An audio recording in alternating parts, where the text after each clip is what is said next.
Hello, everyone. Thanks so much for joining us tonight. My name is Samantha Tim. I am a co-curator at St. Kate, the Arts Hotel, and tonight is our virtual curator talk. We're really excited to talk to you about The Money Show, which is one of 5 feature exhibitions currently on view at St. Kate, the Arts Hotel in Milwaukee. This show was guest curated by our special guests tonight, Ric Kasini Kadour and Frank Juarez. We invited them to guest curate here in order to bring in their perspectives, their knowledge and experience. And I've really had a blast learning from them. So they're both heavy hitters, very inspiring people in the art world. So I'm gonna just take a minute to introduce them. Then we'll get to our discussion, and afterwards, plenty of time for questions and discussion with all of you in the audience. So thanks again for joining us. Frank Juarez is an award-winning art educator, artist, author, presenter, arts advocate, and former gallery director. Juarez brings 19 years of art education and arts management experience organizing local and regional art exhibitions, community art events, facilitating presentations, supporting artists through grant programs, and professional development workshops. This has placed him in the forefront of promoting Wisconsin artists, networking, and attracting regional, national, and international artists to collaborate and exhibit in Wisconsin. Juarez is the art department chair at Sheboygan North High School, contributing editor of School Arts magazine and publisher of Art Dose magazine. Ric Kasini Kadour is a 2021 recipient of a curatorial fellowship from the Andy Warhol Foundation for the Arts. He's a writer, artist, publisher, and cultural worker. He has curated numerous exhibitions throughout the state of Vermont, including Connection, The Art of Coming Together for the Vermont Arts Council, Vermont Artists to Watch, and as a curator of contemporary art at the Rokeby Museum in Ferrisburg, Vermont from 2019 to 2020, Rokeby Through the Lens, Structures, and Mending Fences, New Works by Carol McDonald. Kadour is the editor and publisher of Collage magazine, a quarterly printed art magazine reviewing and surveying contemporary collage with an international perspective. Collage magazine is interested in collage as a medium, as a genre, a community, and a 21st century art movement. So with that, it's my pleasure to welcome the guest curators, Frank and Ric, tonight. Thanks so much for being with us. Thanks for having us, Samantha. Yeah, we've had so much fun working on this show together, and I'm really excited about the result that you and Frank have put together. So I think we'll kick off the discussion with a couple of questions, and I think it would make sense just to start with both of you, and talking about how you, I guess, were first in touch as co-curators, and how this whole show came about.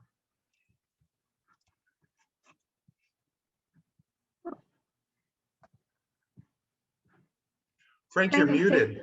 Yeah. You would think I'd be a pro by now.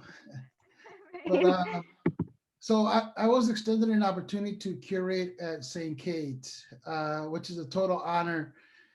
And as soon as I had that opportunity, I jumped in head first. It's kind of how I operate. And so the idea that I had in my mind is to do an exhibition focused on collage work. And I thought that it would be a great idea to collaborate and co-curate with Ric. I was first introduced to Ric and Collage magazine about 6 years ago through a friend of mine, Mel Kolstad.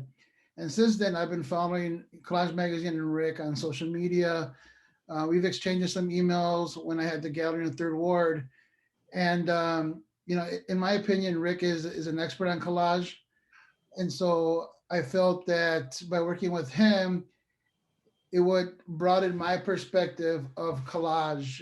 And it's a medium that I'm somewhat familiar with, but not entirely. So that's kind of how the idea came about. And when we started curating or collaborating on this project, it was interesting to do it virtually versus in person, but we managed to work through the obstacles and challenges. And so here we are, here we are talking about The Money Show. That's right. Here we are. Did you want to add anything to that, Ric? No, I was thrilled when Frank hit me up and said, "Do you want to curate this show at St. Cade?" And at first, I'm like, "Oh no, I'm not doing a hotel show." And then I like checked out St. Cade, and it's such a beautiful space with wonderful galleries that I was really excited to kind of jump in there. And then it's been great working with Frank because what you're doing at Art Dose magazine is somewhat similar to what I had been doing in Vermont, is working in these rural communities and trying to kind of lift them up and show them, bring them out to the rest of the world, which is kind of what we do with Collage magazine as well, trying to kind of push collage into the forefront a little bit and get it seen and out in the world. Yes, yeah, absolutely. You both are doing something similar, and it seems kind of like a match made in heaven for two curators both running their own art publication to collaborate on this. And as Frank mentioned, I think it made it, I'm sure that was a big challenge, curating virtually. And I know Frank was able to make it down being in Sheboygan, just shoot down, an hour drive to St. Kate, see the space, a couple times. But yeah, it would be great to hear both of you sort of talk a little more about the challenges, or what was really fun and exciting or interesting about doing this, and the way you were able to bring in these artists from around the country and the world to our show. Should I go, Ric? Yeah. So when Ric said, "Heck yeah, I'll definitely work with you on this," I was very, very happy. And so the neat thing about this whole entire process is that it developed organically. Like, we knew we were going to do a collage exhibition. And so the theme of currency and capitalism and labor, it kind of evolved through just talking. In my mind, I knew that I wanted to do a collage show, but at that point, I didn't have a specific area that I wanted to focus on. And I think when you collaborate with someone for the first time, you have to be open-minded and willing to listen to what their thoughts are, which I totally respect Ric, because he has a better perspective globally, on collage and this topic. And so for me, it was a learning experience. I feel like I've grown over the past few months working with Ric. And so that's kind of the beauty about this relationship, is just being able to ebb and flow with each other's ideas. Even when it came down to like the curation, once again, it went back and forth, and so it's been a real treat to work with Ric on this exhibition. Well, it's been pretty great working with you, Frank. I mean, it's nice to have a collaborative partner and someone to bounce ideas off of. And we had a number of Zoom talks as we were exploring this idea, and I had wanted to kind of tackle this idea of money for a while now, because it feels like this thing in our culture that it shows up everywhere. And I am grateful that you were receptive to this idea, and that the St. Kate was receptive to this idea, because money makes everyone feel weird. Mm-hmm. And one of the nice things about collage is it's often weird to start with. It's kind of mixing all these ideas and unpacking and deconstructing and then reconstructing culture. And so it felt like a really wonderful opportunity to bring that idea of unpacking money and and collage, seeing how collage can do that into the gallery. Absolutely, yeah, that's really interesting. And yeah, I know that. So yeah, collage seemed sort of like a natural medium to explore the topic of money through. And I guess I'm wondering, maybe Frank, if you can elaborate on that. I know you said collage was the starting point for you, whereas Ric had that already in mind as a way through which to explore his concept. But what drew you both, I suppose, to collage, to begin with, Frank? And Ric, it's your life, yeah.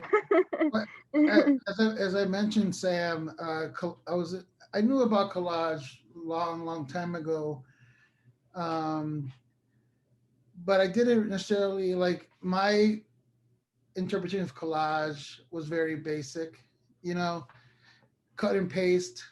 But over the years, the idea became more complex. And with collage, what's interesting about collage is a medium that anyone can do, regardless of socioeconomic status. And it's a great way to, Rick said, to deconstruct something and reconstruct a different meaning.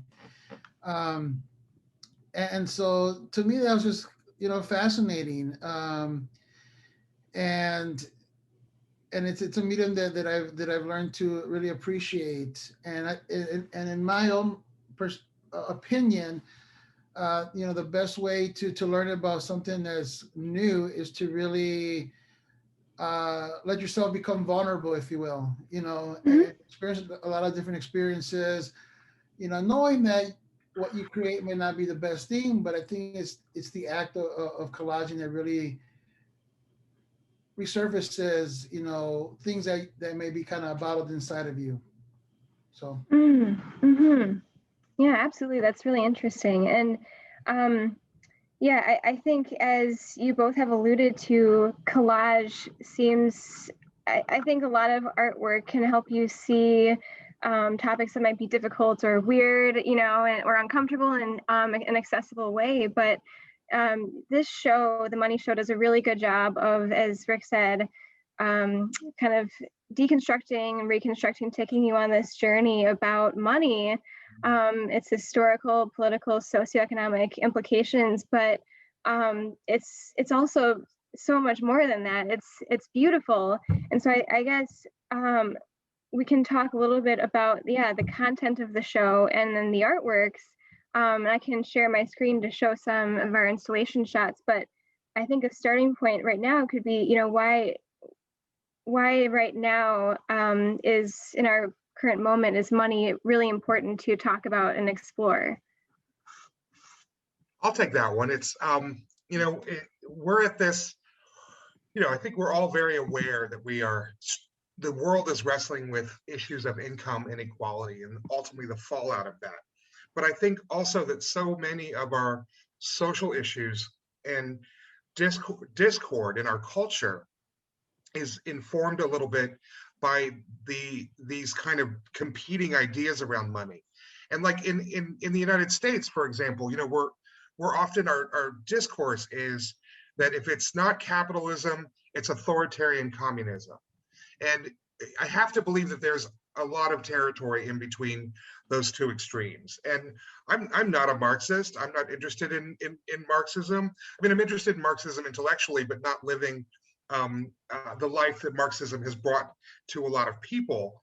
I am a business owner. I am comfortable in that role, and yet I also see capitalism as the way we're doing it in our country is really cruel and hurtful. And so for me, it felt like if we're going to tackle this issue, we have to figure out what money is. And that, for me, is kind of where I started. I did a deep dive on what is money. And ultimately, what I learned is that money really isn't a thing. Money is an idea. It's this incredible, like, fundamental way in which human beings exchange things with each other.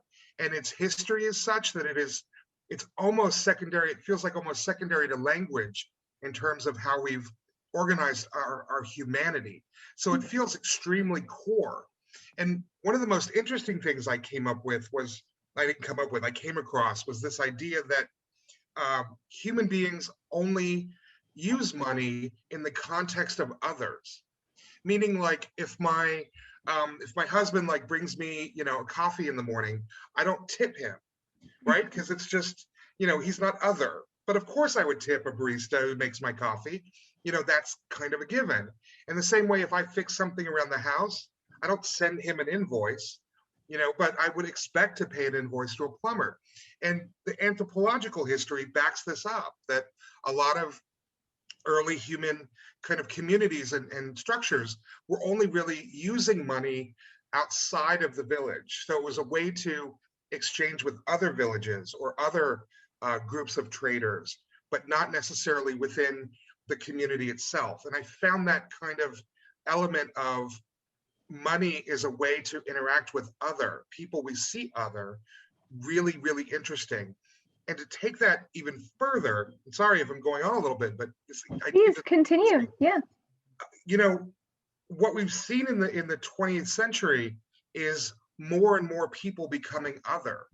Meaning it used to be, if in the 19th century America and you needed a pair of socks, there's a really good chance that your grandmother, your aunt, or your mother would make that pair of socks for you. And they did that because they didn't want your feet to freeze and fall off, and you did things within that kind of homestead that were also taking care of them. It was this kind of natural exchange, and it wasn't an exchange of money. But as we've become more nuclear in our families, we actually have more others in our lives. This has also happened in our communities, right? Where it used to be if you needed new candlesticks, you went to the candlestick maker, right? And now we just order it from Amazon. It's completely foreign. We have no idea where it comes from. And it's absolutely just a negotiation with other. So I just felt like these ideas of money have evolved and changed over time. And how we labor then, how we work for and with each other has also evolved and changed over time. And if we're gonna be a better humanity, because ultimately I think art is about making us a better humanity, we need to unpack this idea of money, which again, money's not a thing, money's an idea. It's a thing we use to exchange with each other. And because it's an idea, it means that we can critique it and change it and make it into a different idea. So that's kind of where I was coming from with some of this. Excellent. Yeah, that's really interesting. Frank, would you like to offer your insight, or should we? Yeah, so I just want to just say, money is something that we all use, right? But the thing that I really liked about this topic is the fact that money has been at the forefront now than ever due to the pandemic. And so when approaching this topic, it's important for me to put myself in that situation, and it's something that we all need to survive. And it's unfortunate that people aren't getting the financial assistance that they deserve. But what's interesting about Ric is, and I'm going to kind of jump the gun a little bit here, but Ric is going to talk about his contribution to the show. And one thing that I want to point out is I never really thought of money as an idea. I thought of it more as a tangible item. And for the Don't You Wish You Can Jump conceptual piece by Ric, my contribution to the project was to withdraw $100 bills, right? And what's interesting about that is, for me, I was just taking this money out, right? Because it was part of this installation. And so Ric had sent me a message asking me what time I withdrew the money. So I told him about 9:30. It was a little odd, I guess, but and what was interesting about that is that the idea of money no longer became about currency, but more as an idea. The money, due to the context of this piece, the money didn't have a currency value. It was just part of the work.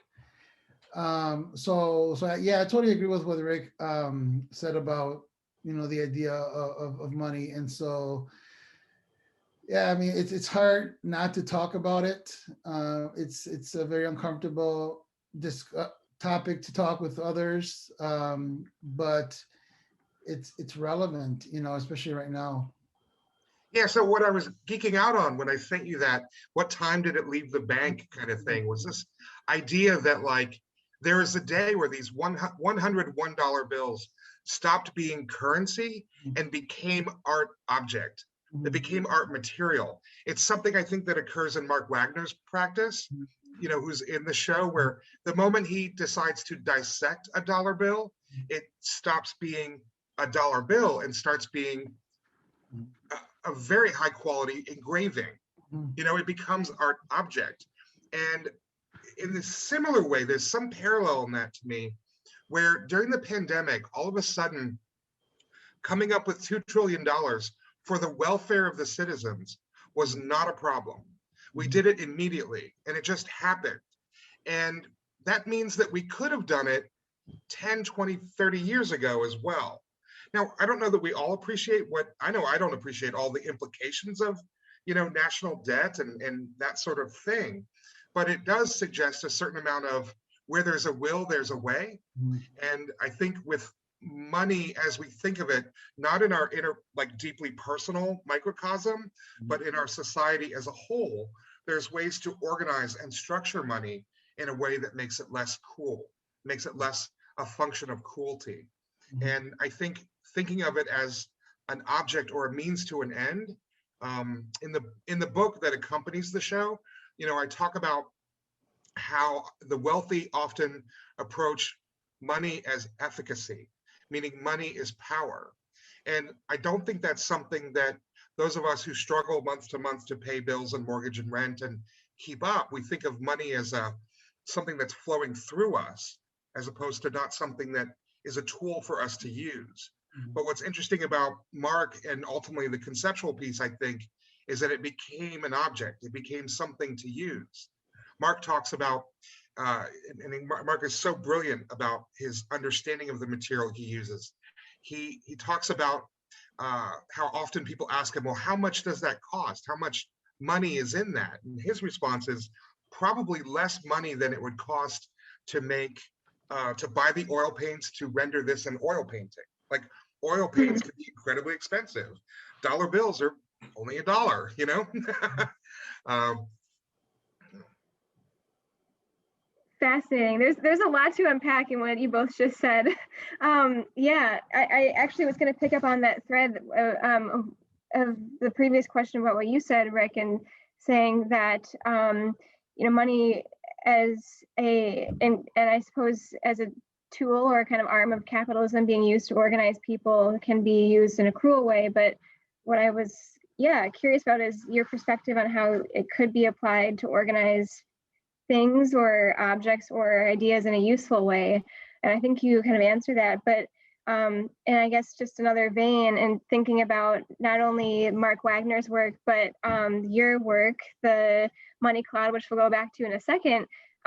They organize currency in a very interesting way, and like you say, the money becomes an object, but an artwork with intrinsic value, not monetary value.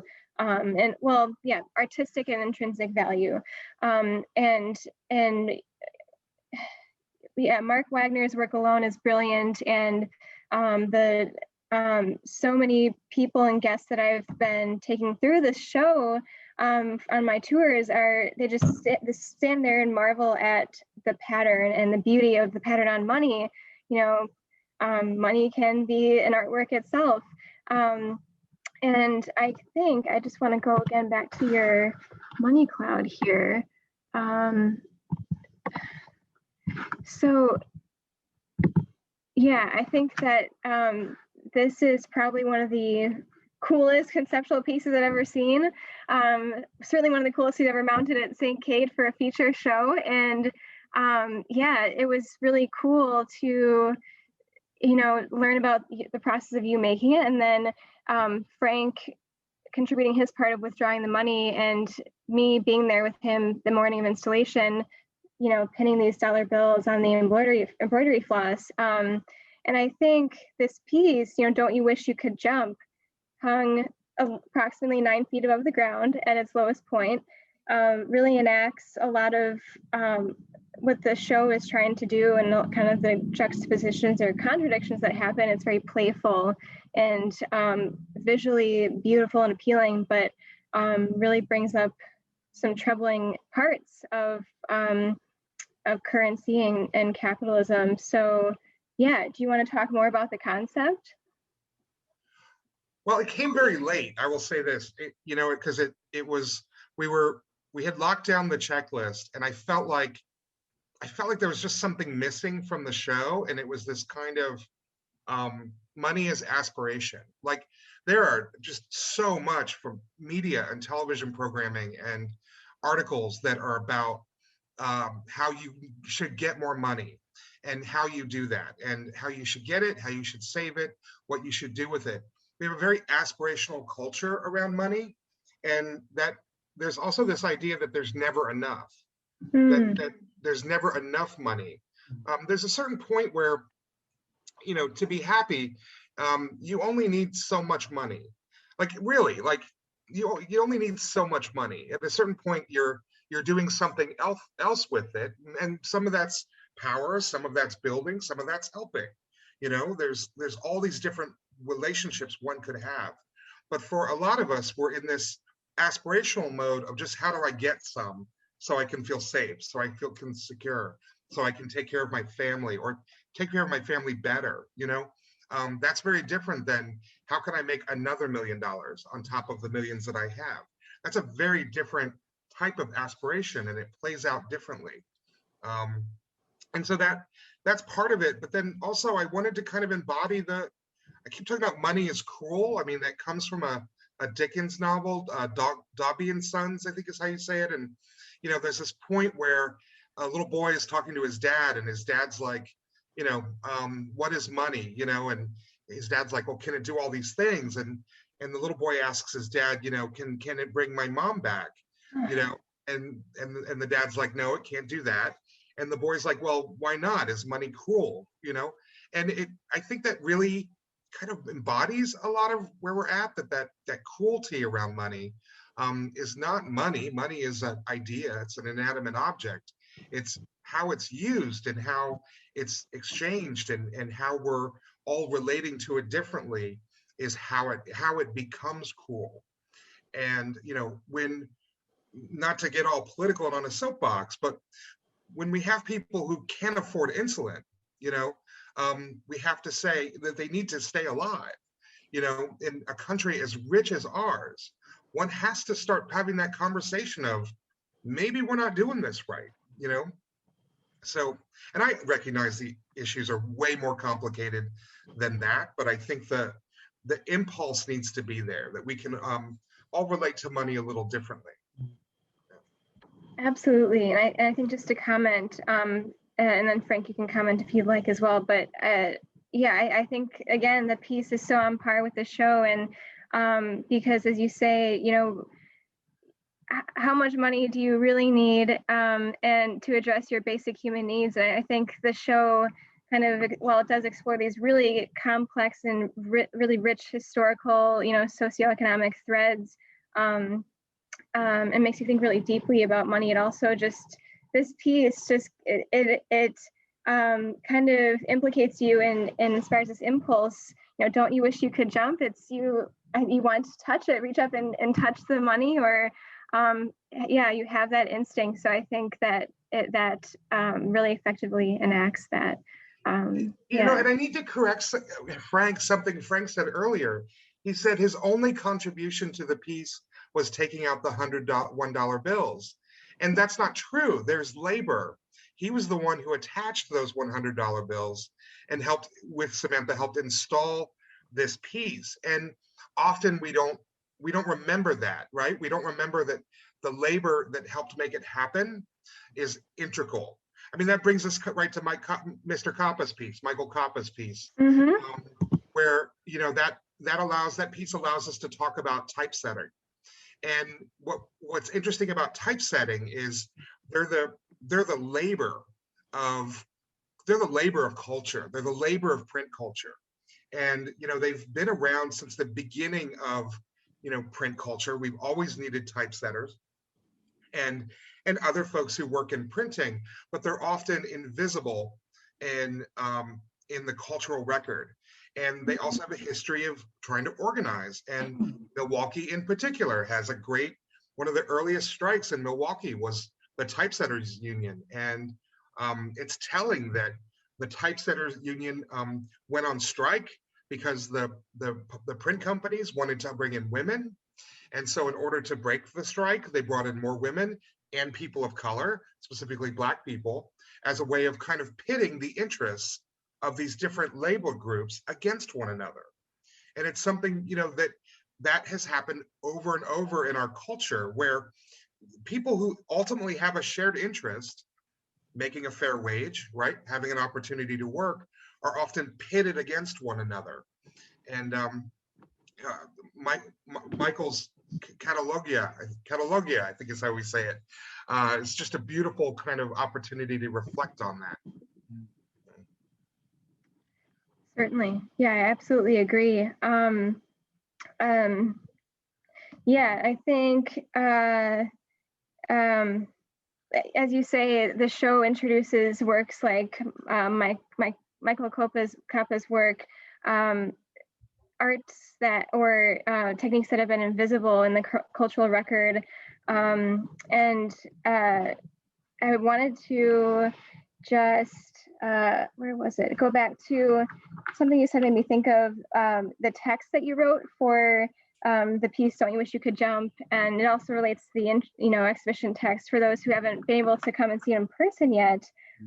There you speak of all these different cliches that surround money, and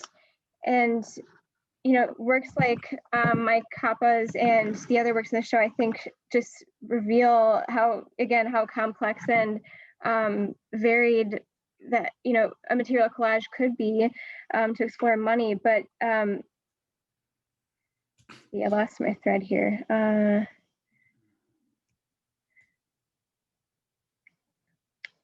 Idea.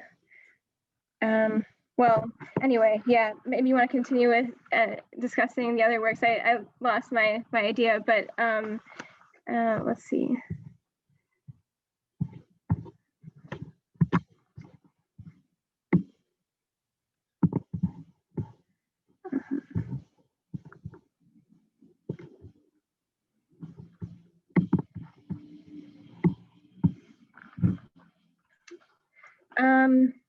So to answer a question in the chat, there is writing. I used a lot of text and text-based books and recollage them. So the cloud is essentially decoupaged in this French novel, this sheet music, and these patterns from this 1963 needlework pattern book. And I use that kind of text-based word stuff a lot of times in my work as a stand-in for culture, but in many ways in this piece, it stands in for a lot of the babble that's around money, a lot of the cliche, and a lot of the kind of things we're taught that are not really accurate or even useful, which are often carried around and shared as cliches. I think a good one I like that I've been obsessed with lately is like worth its weight in gold. This kind of thing that it's worth its weight in gold, and yet, if Maximatic's piece, which is called Gold Rush, really shows how gold is just this accidental mineral, that there's rational reasons why humanity puts so much pressure and value on it, but it's really also not necessarily as important as we might think it is. And originally gold was something that you could exchange. Money in general was something that you could exchange for a real commodity. And so you had gold because gold allowed you to buy wheat. You can actually eat wheat. You can't eat gold. In fact, in early America, before there was really well-established currencies, they used to issue like certificates, commodity certificates, like this piece of paper was worth X amount of tobacco. Again, something you could actually use, as opposed to silver, which you then have to exchange for tobacco. And it says a lot about how I think detached we are from money, that we don't necessarily think of money as something that can get us a basic human need, like food. We think of money in much more complex ways, and capitalism encourages us to think about money in those complex ways. As you know, a dollar in the bank should always be earning interest, you know, but a dollar invested in education, well, that's a question. We're not sure we want to do that, right? That is a question. Yeah, and I think this, yeah, that kind of brings up another interesting point that I've been thinking about throughout this process of curating with you both, and also just since the show has been open and going through watching people absorb the work and read everything, you know, read the images, read the text. And that's, you know, to your point of we're trained to think about, you know, what, how can you grow your wealth, and money in the bank should be accumulating interest. And, you know, the idea, another cliche or idiom, you know, time is money. And the idea that our, yeah, time should be monetized, and which is the reason we have you know, the 12-hour or 24-hour clock, and then the workday. And anyway, yeah, no, I just think that's interesting. What would you both say about that? Just monetizing time versus then, you know, the show forces us as viewers and as consumers to actually slow down, and while we're consuming currency or you know, ideas about money, it actually forces us to kind of enjoy it, and, you know, enjoy the experience of artwork. I'll go, Sam. So when we were putting together the Ric's piece, you know, and Ric's right when you said that that my contribution is not just loaning the money, but the cost of labor, and that is something that never even occurred to me as I was putting this together. And you know, time is money. You know, money is time, and so and that is an area that you know we face as artists, is that we don't take into account how much it takes to make a piece of art. You know, we often think about our pricing history, the cost of materials, you know, but if something took you X amount of hours, are you able to get that money back? And so oftentimes I think people or artists tend to give themselves kind of a disservice as far as, you know, selling their work. And it's just a very fascinating thing, you know, and so I'm just accustomed to, like, you know, do what I do regardless of getting paid, you know. And for me, that's kind of what the money cloud, you know, was about when I was putting it together with you. Right. There's this, you know, our culture values money, our culture values a goal. And yet we also don't value the things we don't value in the same way, like caring, culture bearing, nurturing, exchanging ideas and knowledge. Those are things that we don't necessarily value in the same way. And artists, I think, you know, are engaged in a lot of that work, and educators are engaged in a lot of that work. You know, it's interesting who doesn't get compensated well in our culture for all the things that they do. Yeah, it's there's an interesting debate taking place in New Orleans, a little online thing where the museum had reached out to a bunch of restaurants for their annual fundraiser and asked them to contribute like food for the fundraiser. And then the restaurants were like, wait a minute, we're having a really rough year because of COVID. How dare you ask us for this? We get hit up for this all the time. And some in the arts community were like, yes, but we do art shows for you, that we do art shows for the community that people go to and then go out to dinner afterwards. Like, the reality is we're all in it together. You know, we can argue about who should get what piece of the pie, but at the end of the day, we're all sitting in the same pie. And, you know, what I think happened between you and I, Frank, with respect to that piece was that kind of sense of social capital and mutual support, and just, you know, caring and wanting to kind of share the idea. And so our values were not on the money. Our values were on this other thing of let's make a cool experience for people. Yeah, and so that's what I found interesting about putting that together.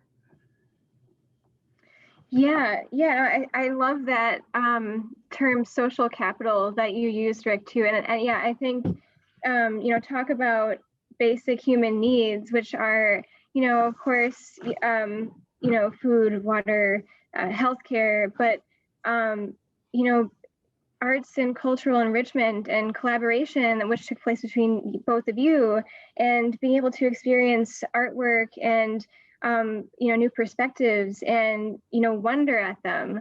So I think that, you know, we've kind of covered another vein, another really rich thing that the money show offers is thinking about money or currency and, you know, outside of the economic context and in more interpersonal ways. So I think that's really cool.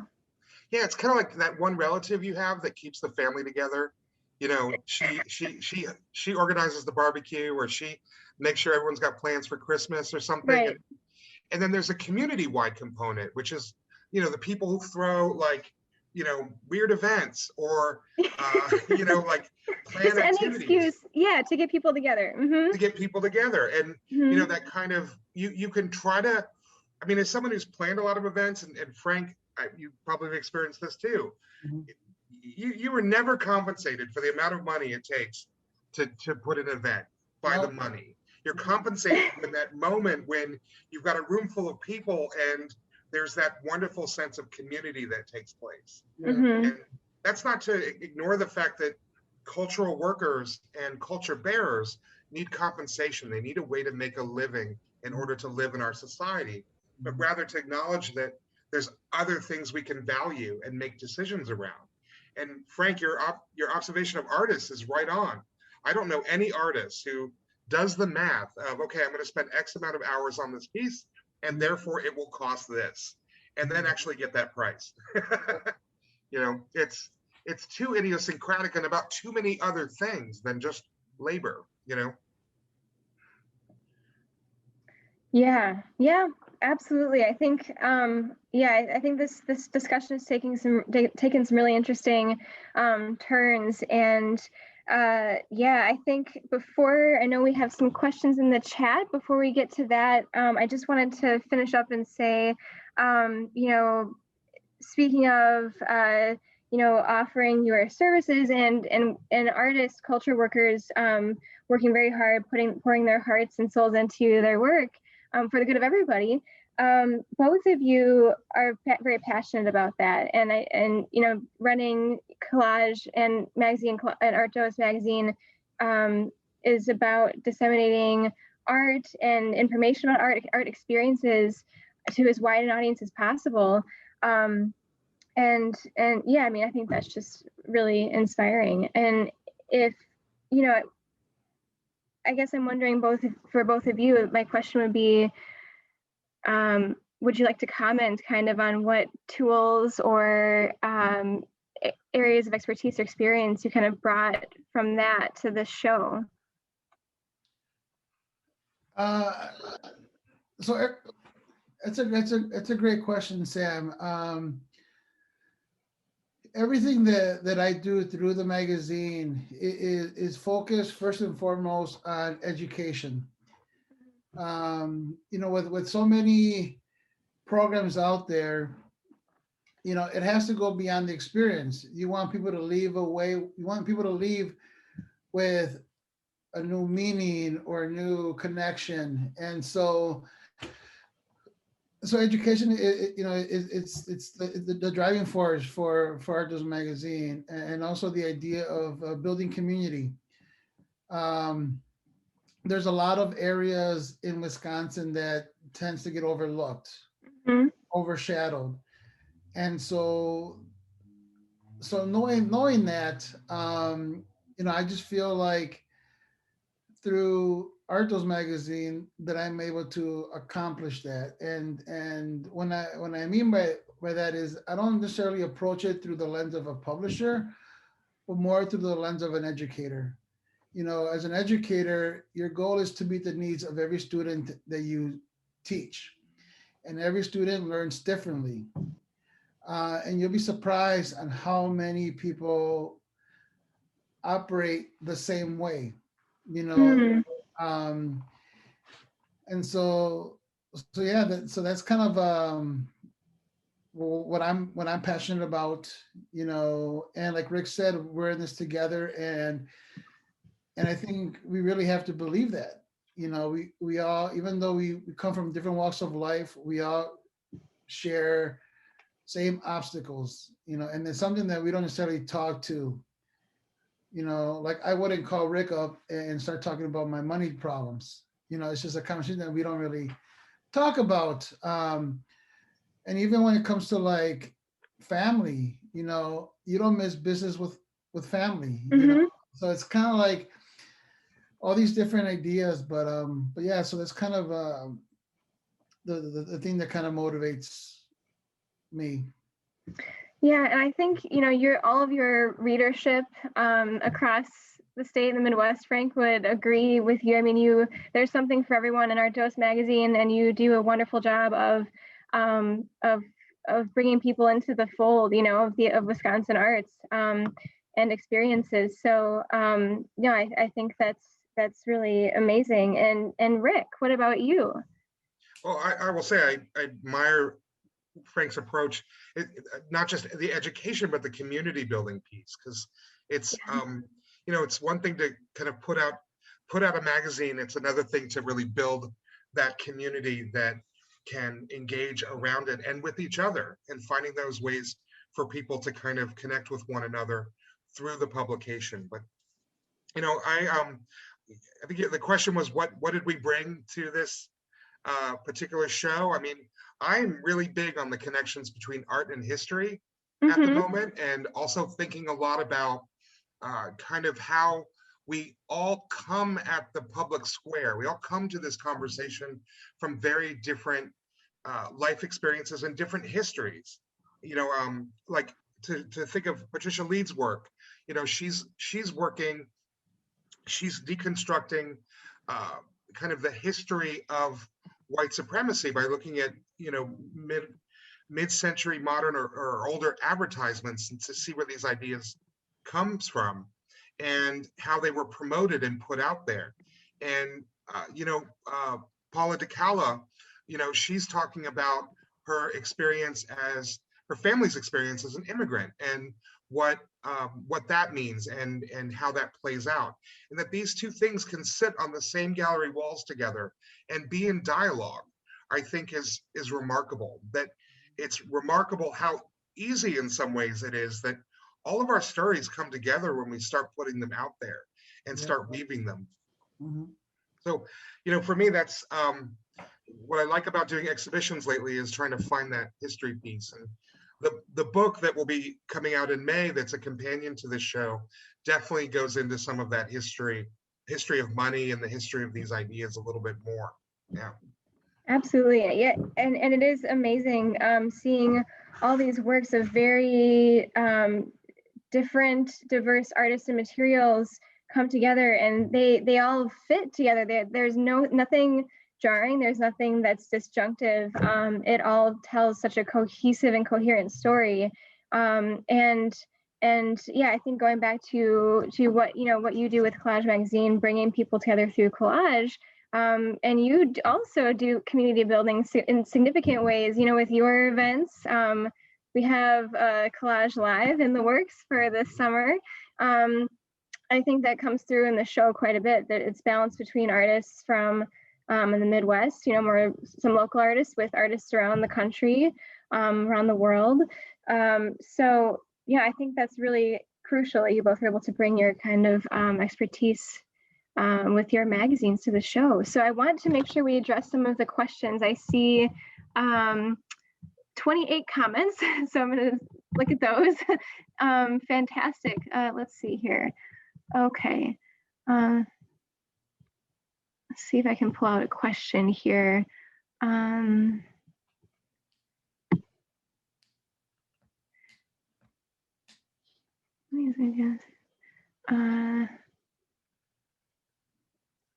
may have to go back and we could maybe look at them over email because I think there's a lot here, but let's see.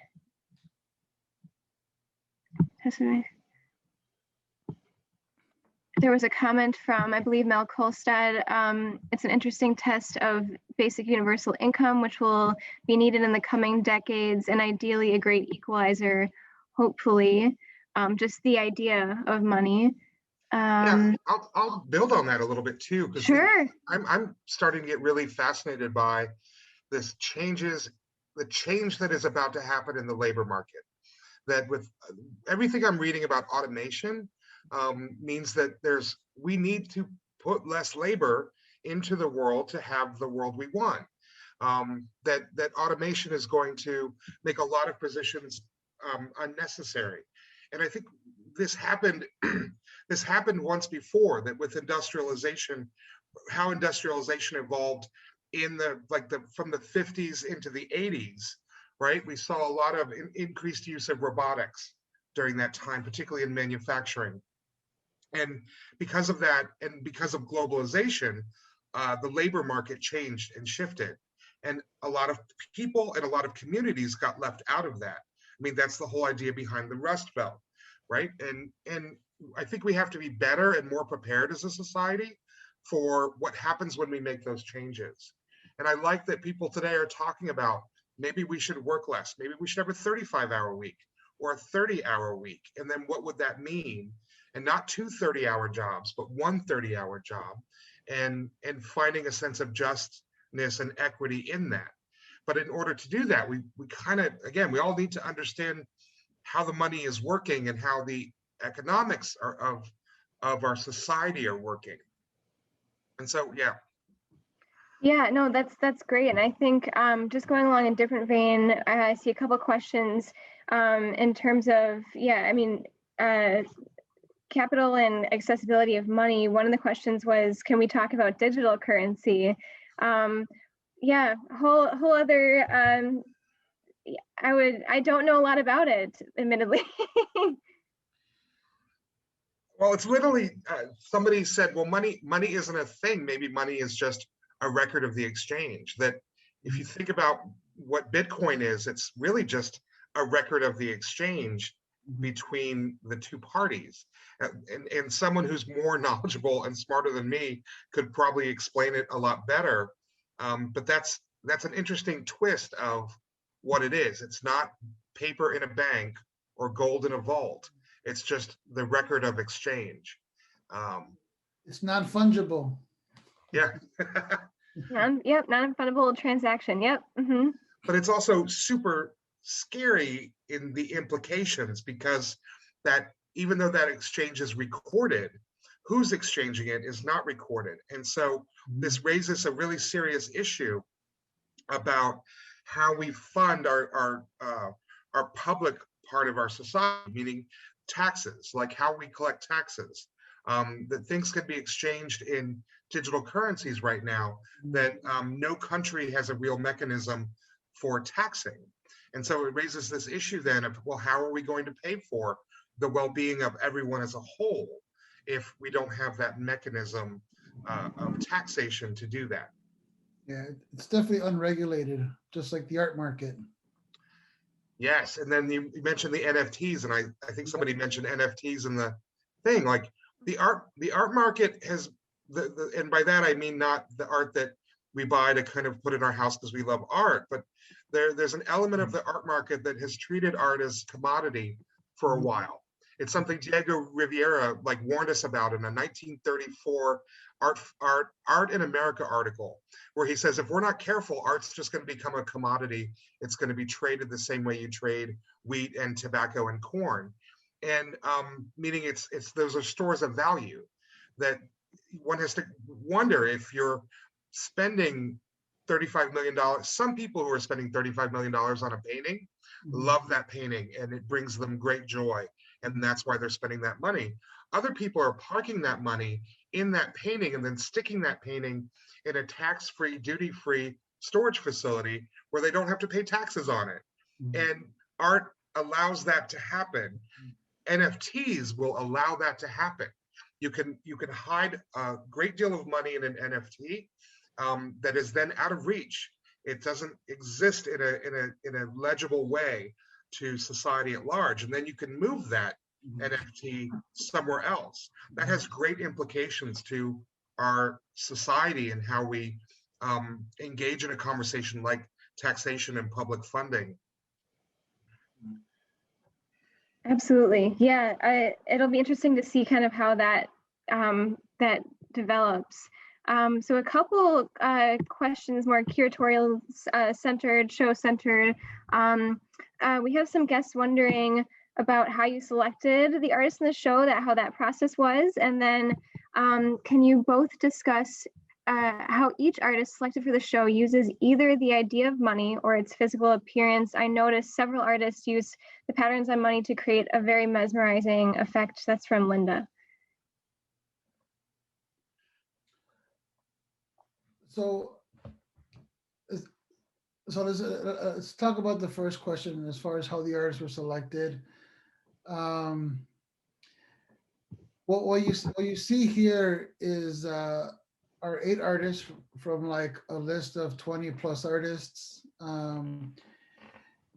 And we knew that Ric and I, knew that we wanted to provide kind of a broad perspective of how artists use the idea of money in their work. And so we knew that we had to find some balance between local, regional, national, and international artists. And so Carrie and Terry, that's always, to me, that was, so Terry's work, her collages are executed on porcelain tiles, right? And through porcelain tile, you're dealing with assembly, you're dealing with foundry work, you're dealing with labor. But her subject matter has to deal with gender inequalities, of how a woman was viewed in the 50s.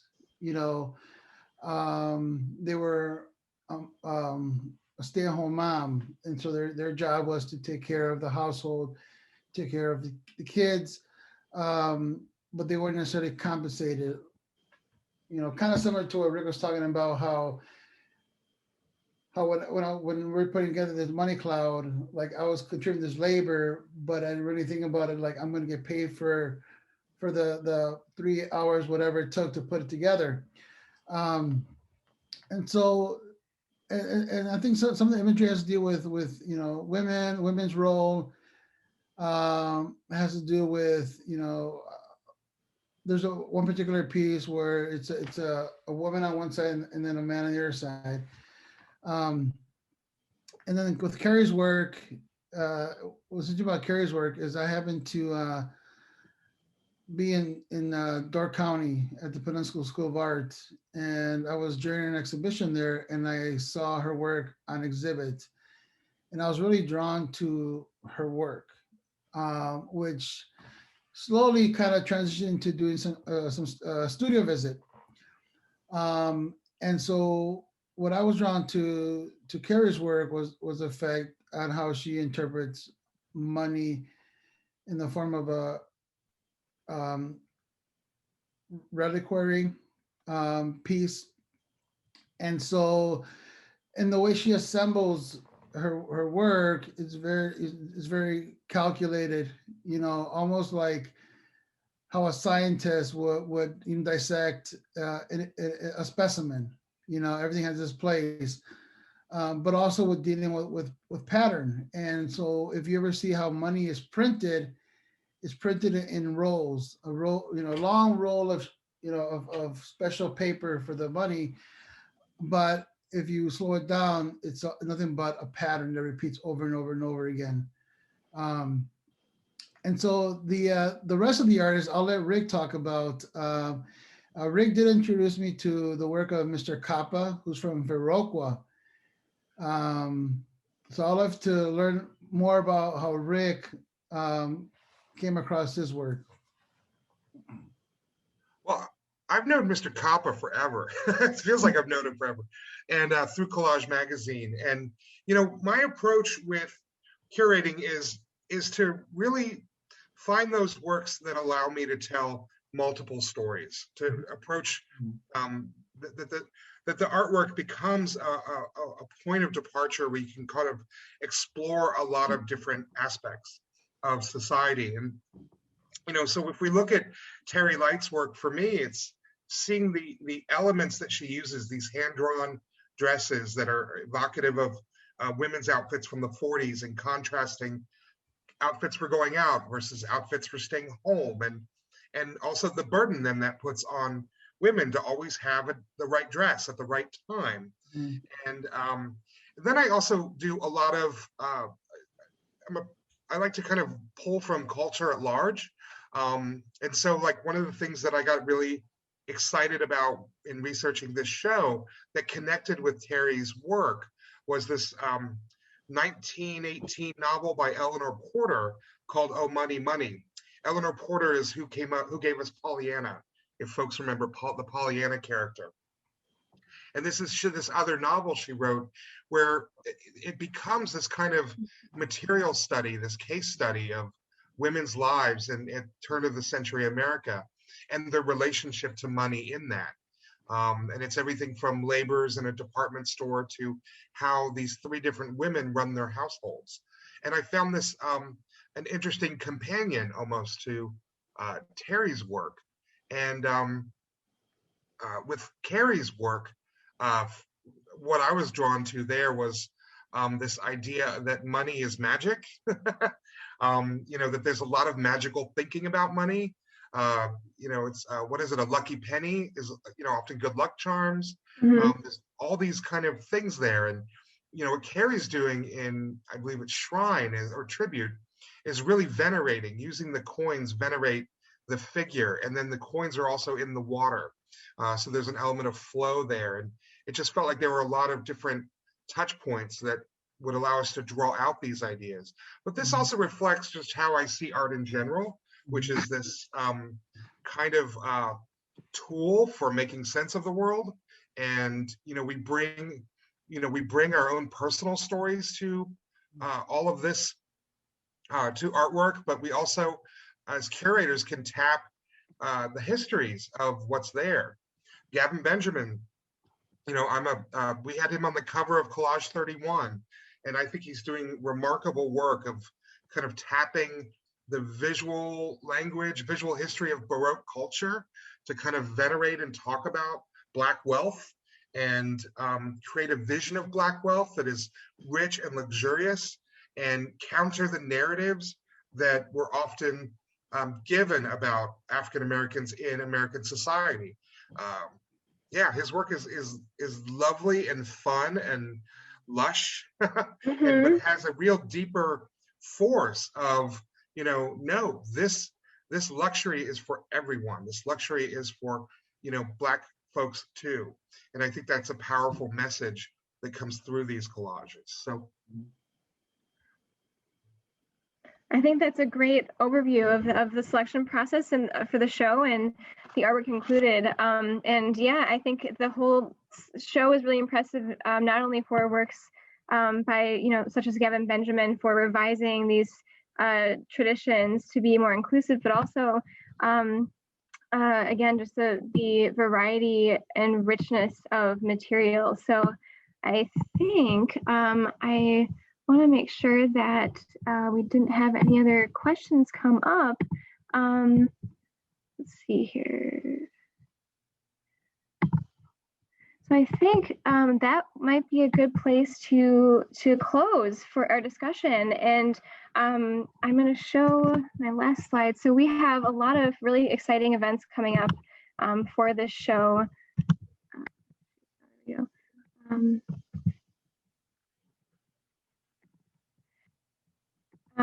so the Money Show, there are other questions about accessibility for this exhibition at St. Kate. The Money Show is on view through August 10th, so a nice long run at St. Kate. Our next event is coming up on World Collage Day, so we're celebrating that here with just a tour, 11 a.m. tour. Come and celebrate and enjoy the work and the Money Show. Frank is hosting a social club gathering with Art Dose magazine on May 22nd in the afternoon. And as I said, we have something in the works for a collage live event in this summer. And I'll just leave the hours up here that people can come to St. Kate. Starting May 1st, we'll be open 7 a.m. to midnight daily. Until then, just make sure you're aware of the weekday hours. We open at 4 those days, otherwise open at 9 a.m. on the weekends. So with that, thank you so much, everyone, for joining us tonight, and thank you very much, Ric and Frank. It is such a pleasure to speak with you about this and to have worked with you on this show. Well, thank you for having us, Samantha. This was and thank you, Frank, for inviting me. I really appreciate you thinking of me and getting me here tonight. It's been a pleasure. I'm just happy you said yes. You both are very talented artists, curators, publishers, so we're very grateful for your work. Thank you. And you're wonderful to work with, Samantha. So I think we should just take our love fest offline. Like we thank you everyone perhaps, for joining us tonight. Yeah, thank you everyone. Please email me with any questions if you have them or feedback. And thank you again. We'll more soon from the Money Show.